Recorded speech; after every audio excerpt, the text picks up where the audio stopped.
All right, activists at Ohio State University blasting the actions of a campus police officer who shot and killed a student before he could slaughter victims with a butcher knife. The terror attack happened last month. 11 students were injured when Abdul Razak Ali Artan rammed his car into a crowd of people, then started stabbing them. The officer shot and killed the 18-year-old before he was able to do any more damage, but activists gathered on campus to protest the killing, adding Artan's name to a recent list of people of color who have been killed by police. They noted that although they don't condone the incident, they still have compassion for the attacker. One student even gave a eulogy, reading, I can't make this up, in part, quote, "The protest against police brutality extends to the innocent and the guilty alike because we know that no matter the crime, justice and due process don't come from a cop's bullet." So, Lou, I'm in a tornado of crazy. I don't know what to do with so much of this. It's the stupidest thing I've ever heard in my life. I love the activists. Exactly who are these activists and what are they activating for? And by the way, who taught them philosophy, logic? Because what they're saying makes no sense at all. Ohio State should move quickly to disassociate itself from them just simply because it would be a mark against that great institution of higher learning. Also, that the police officer that shot and killed the terrorist, by the way, is a hero. Why are they not seeing that?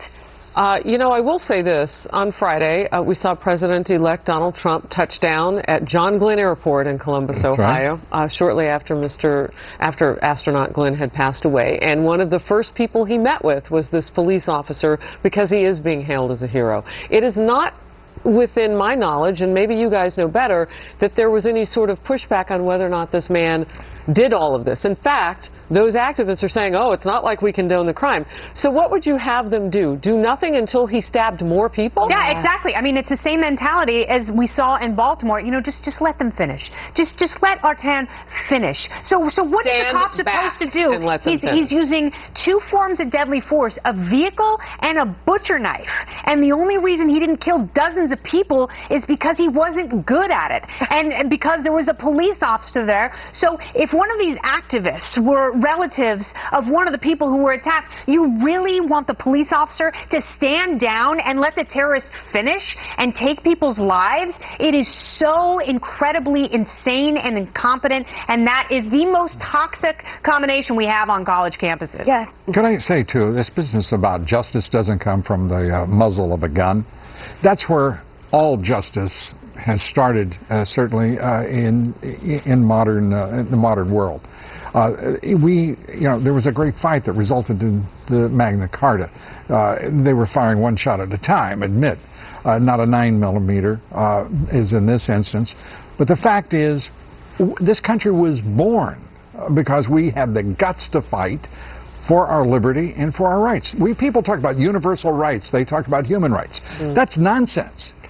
The rights that we have in this country, we fought for, and we protect, and we have lost hundreds of thousands of people doing so. And every day across this country, some cop has to put his life on the line or her life on the line to preserve those rights. It's not just the student body. We actually have an Ohio State University member saying Artan was a Buckeye, a member of our family. If you think it is okay to celebrate his death and or shape pictures of his dead body, and I see it in my timeline, I will unfriend you. I pray you find his life as troubled as it clearly was. So obviously there's a visceral reaction.